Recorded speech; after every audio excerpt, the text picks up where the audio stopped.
Good evening, teacher. My name is Javier Fernando Valencia. I'm studying at the SECAR University.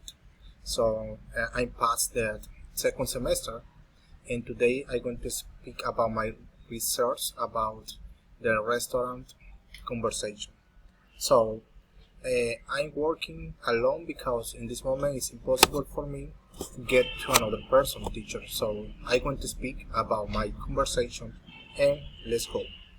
So, are you ready? What would you like to order? I think I will have the pasta. Okay, I will have side dishes. Of course, I would like green salad. Okay, I would like anything to drink. I guess I will have a glass of water. Would you like anything else? Yes, I would like something later. Thank you. Later, the waiter came back again and said, "Would you like some dessert?" "Yes, I would like an ice cream."